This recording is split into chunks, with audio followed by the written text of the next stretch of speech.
untuk bisa sukses harus memiliki modal yang besar, harus memiliki kepintaran secara akademik.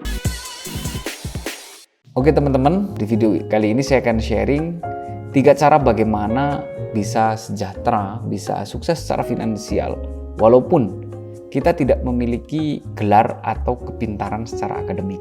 Nah, biasanya kita berpikir kalau untuk bisa sukses, untuk bisa sejahtera, harus memiliki modal yang besar, harus memiliki kepintaran secara akademik, harus memiliki gelar.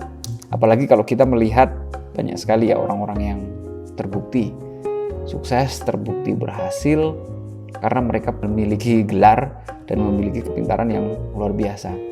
Nah, tapi buat yang merasa tidak memiliki gelar atau memiliki kepintaran secara akademik, tidak usah khawatir. Kita bisa belajar dari kisahnya Ronald James Reid dan juga Mr. Richard Fulson. Nah, saya ambil kisahnya itu dari buku Psychology of Money karya Morgan Housel. Di situ menceritakan bahwa Mr. Ronald ini seorang OB, tukang bersih-bersih di pom bensin, yang dia sendiri hidupnya cukup sederhana, tapi dia rajin menabung dan berinvestasi. Nah, pada akhir hayatnya ternyata dia meninggalkan warisan sekitar 120 miliar yang dia sumbangkan ke perpustakaan dan juga rumah sakit, kemudian sisanya diwariskan. Nah, yang diwariskan ini bahkan nominalnya tidak sebesar dari yang dia sumbangkan. Di sisi lain ada orang yang bernama Richard Fulson. Dia lulusan Harvard dan dia bekerja di perusahaan investasi yang bernama Merrill Lynch. Nah, tapi di akhir karirnya ternyata dia akhirnya bangkrut dan memiliki hutang yang sangat banyak. Itu disebabkan karena gaya hidupnya. Jadi dia sempat membangun rumah dengan 11 kamar dan 2 kolam renang dan juga 7 garasi. Biaya perawatan rumahnya aja kalau tidak salah di situ mencapai 1,2 miliar per bulan. Akhirnya pada krisis tahun 2008, Mr. Richard ini mengumumkan kalau dirinya bangkrut. Nah, ini ada 2 orang yang memiliki latar belakang yang sangat berbeda. Yang satunya tidak berpendidikan tinggi dan juga pekerjaannya biasa-biasa saja. Sedangkan yang satu lulusan Harvard, bekerjanya di bidang keuangan. Tapi mereka memiliki akhir yang sangat berbeda.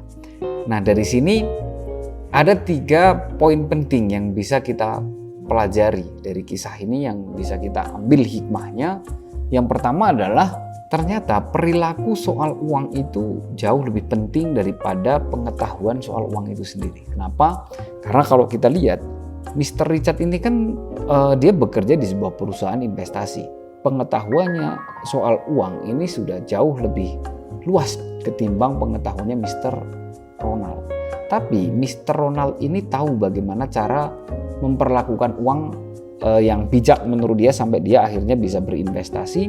Sedangkan Mr. Richard ini dia mengeluarkan uang dengan begitu banyak untuk memenuhi gaya hidupnya. Nah, kita belajar ternyata cara memperlakukan uang itu jauh lebih penting daripada pengetahuan kita tentang uang.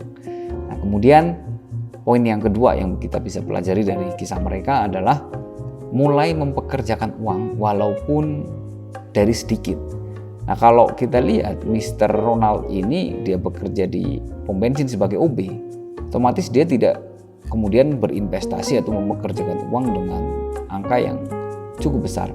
Tapi dia memulai dari sedikit, dia rutin berinvestasi, dia sisihkan setiap pendapatannya, akhirnya pada akhir hidupnya dia bisa mewariskan jumlah harta yang jauh lebih banyak ketimbang Mr. Richard yang sudah bangkrut duluan. Kemudian yang ketiga, kita harus tahu bagaimana cara mempertahankan kekayaan.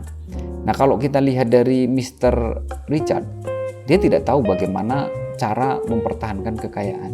Sehingga pada saat dia ada krisis tahun 2008, justru akhirnya dia bangkrut. Nah, memperoleh dan mempertahankan ini caranya agak sedikit berbeda. Kalau cara mempertahankannya yang pertama adalah dengan hidup sederhana. Nah, maksudnya hidup sederhana ini bisa berbeda-beda setiap orang. Maksud dari hidup sederhana adalah kita hidup di bawah dari apa yang kita dapatkan. Sedangkan Mr. Richard tadi dia sampai berhutang untuk merenovasi rumahnya, sedangkan Mr. Ronald dia tetap hidup dengan kehidupannya yang sederhana karena dia menikmati itu, sisanya dia sisihkan. Ini sudah cukup berbeda dari gaya hidup mereka. Dan yang perlu digarisbawahi ya, sederhana ini setiap orang bisa berbeda-beda. Mungkin ada orang yang menggunakan kendaraan seharga misal 1 miliar, itu cukup sederhana ketika dia, menurut saya, opini saya, itu cukup sederhana ketika dia memiliki jauh lebih besar daripada itu, bisa memiliki 50 miliar atau 100 miliar, tapi yang dia belanjakan itu hanya 1 miliar. Tapi akan berbeda kalau orang yang punya cuman misal 100, tapi dia belanjakan semuanya 100 juta, bukan berarti dia lebih sederhana daripada yang punya kendaraan 1 miliar tadi. Nah, ini pendapat saya. Mungkin teman-teman punya pendapat lain, ya nanti bisa share di kolom komentar ya. Nah, terus kemudian dengan memiliki rasa takut. Nah, kenapa memiliki rasa takut ini dianggap penting untuk bisa mempertahankan kekayaan? Karena orang yang tidak memiliki rasa takut, dia cenderung akan terlalu percaya diri dengan setiap keputusan yang dia ambil. Dia terlalu percaya diri bahwa kedepannya akan baik-baik saja, sehingga tidak ada antisipasi apapun. Nah, ini dari Mr. Richard ya. Dari Mr. Richard dia berpikir kalau ya semuanya akan berjalan dengan baik, berjalan dengan lancar. Begitu ada goyangan sedikit di krisis tahun 2008, ternyata dia harus bangkrut dan memiliki hutang yang sangat tinggi. Nah, itu dia 3 poin penting yang bisa kita pelajari dari Mr. Ronald dan Mr. Richard. Dan juga 3 poin penting ini bisa kita terapkan dalam kehidupan kita, sehingga kita yang tidak memiliki gelar, yang tidak memiliki kepintaran secara akademik pun, ketika kita bisa menerapkan 3 hal ini, kita bisa punya kesempatan untuk sukses, untuk bisa sejahtera secara finansial. Jadi buat teman-teman yang mungkin merasa tidak memiliki gelar, tidak memiliki kepintaran secara akademik, dan mungkin yang bahkan yang tinggal di daerah atau tinggal di desa, pedesaan ya. Dengan cerita ini kita tentunya punya kesempatan yang sangat besar untuk bisa sesejahtera Mr. Ronald, untuk bisa sejahtera secara finansial. Nah, mungkin teman-teman pernah membaca bukunya, atau mungkin teman-teman punya pandangan lain, punya penafsiran lain dari cerita ini, atau mungkin teman-teman bisa mengambil hikmah lain dari ceritanya Mr. Ronald dan Mr. Richard. Silahkan share di kolom komentar supaya kita bisa saling belajar. Sampai jumpa di video selanjutnya.